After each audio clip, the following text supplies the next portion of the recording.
အားလုံးပဲမင်္ဂလာပါဒီနေ့ကျွန်တော်တို့ရာကုတ်အကြောင်းဆင်ခြင်ကြည့်အောင်အစဉ်ပြေနေတဲ့ဘဝအခြေအနေတစ်ခုကနေချက်ချင်းပဲကိုယ့်ရဲ့ဘဝကဟိုးအောက်ဆုံးကိုရောက်သွားတဲ့သူတွေဒီလောကမှာအများကြီးရှိပါတယ်။နောက်ကျွန်တော်လည်းဒီလိုမျိုးအခြေအနေနဲ့ကြုံတွေ့ရမှုပါတယ်။အရင်တော့မိသားစုမိဘညီကိုမောင်နှမတွေနဲ့ပျော်ရွှင်ခဲ့ရတယ်အခုတော့အချောင်းမျိုးကြောင့်ကျွန်တော်တို့နိုင်ငံခြားရောက်ဝေကိုသွားနေရလည်းဖြစ်နိုင်တယ်အခြေအနေမျိုးကြောင့်ထွက်ပြေးတိမ်းရှောင်နေရတယ်လည်းဖြစ်နိုင်တယ်ပေါ့နော်ကိုယ့်ရဲ့အဖြစ်အားနဲ့ချက်ဘာမှလည်းဟာလားမရှိပဲနေပေါ့နော်ဒီဘဝရဲ့အခြေအနေတစ်ခုကြောင့်ကျွန်တော်မိသားစုတွေနဲ့အတူနေနိုင်ခွင့်ပေါ့နော်ဆုံးရှုံးရတယ်ပြန်ဆောင်တွေ့ဖို့မတိကျတော့တဲ့အခြေအနေတွေဖြစ်နေပြီလားရှိနေလားပေါ့နော်ဒီလိုမျိုးဆိုရင်တော့ကျွန်တော်ရာကုတ်အချောင်းကိုတိကျခွန်အားယူကြည့်အောင်ရာကုတ်ဘဝကလည်းဒီလိုပဲပေါ့နော်ရာကုတ်ဘဝရဲ့အခက်အခဲဆုံးချိန်ကသူဘုရားသခင်ကိုရွေးချယ်လိုက်တဲ့နောက်ပိုင်းမှာသူ့ဘဝကအစ်စ်ကနေတုံညကနေပေါ့နော်ပြန်စားဖို့ဖြစ်လာတယ်အိမ်ဘောကဆင်းလာရတယ်အိပ်ဖို့နေရာမရှိဘူးစားဖို့လည်းမရှိဘူးဝတ်ဖို့လည်းမရှိဘူးငတ်ပြတ်နေရောပဲပေါ့နော်ဘာဆိုဘာမှမရှိဘူးဒီတော့ရာကုတ်ဒီပေဒလအရက်မှာဆုတောင်းခဲ့ရတယ်စားဖို့ရယ်ဝတ်ဖို့ရယ်အိမ်ပြန်ဖို့ရယ်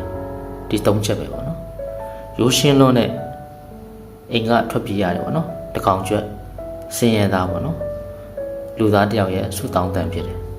ဘာပကတနာမှမပါဘူးစားဖို့ရယ်ဝတ်ဖို့ရယ်အိမ်ပြန်ခွင့်ရဖို့ရယ်အဖေရဲ့အမေရဲ့အိမ်မှာပေါ့နော်အရင်တော့ကမကြောက်မကြနဲ့နေခဲ့ရပြီမဲ့အခုတော့သူ့ဘဝကဒီတောနက်ကြီးထဲမှာညနဲ့တကောင်ရင်ထဲမှာ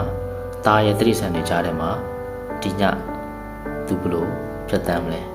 ဒီပေတလာရက်မှာသူဘလို့ရှင်တမ်းမလဲပေါ့နော်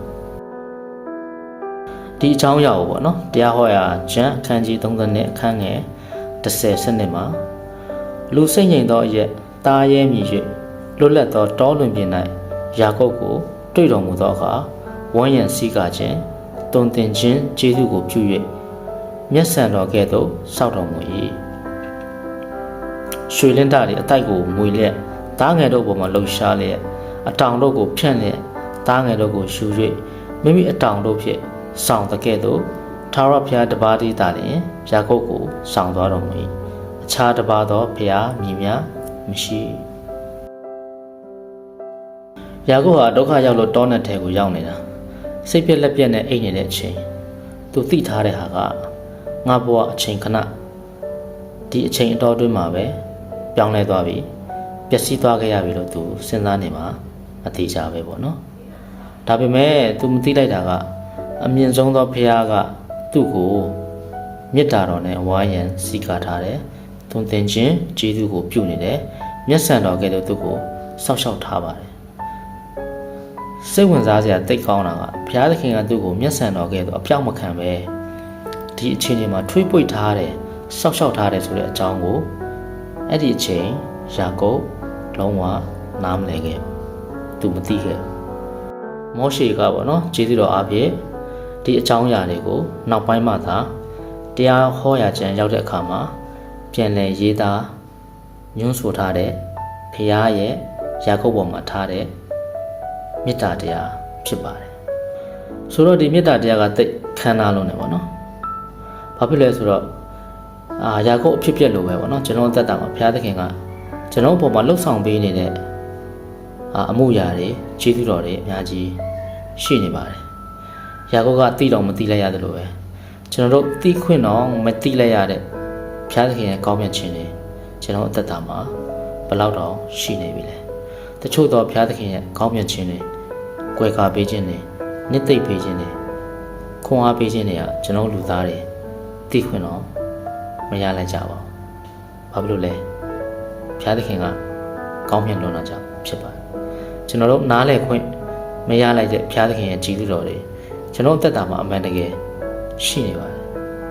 ဒါကြောင့်ဘလို့အခြေအနေပဲဖြစ်ဖြစ်ဘုရားသခင်ကမျက်စံတော်ကဲ့သို့ကြည့်ရှုစောက်ရှောက်ပေးနေတယ်ဆိုတာကျွန်တော်လူသားတွေယုံကြည်စိတ်ချနေဖို့ လိုပါတယ်နောက်ဆုံးပေါ့နော်ရာခုတ်လည်းသူမျောလင့်နေတဲ့အိမ်ပြန်ခွင့်ဆိုတဲ့သူ့ရဲ့ပန်းတိုင်ကိုဘုရားသခင်ကအရောက်ပို့ဆောင်ပေးသလိုပဲကျွန်တော်အားလုံးနဲ့ဒီနေ့ကျွန်တော်မျောလင့်နေတဲ့ပန်းတိုင်ကို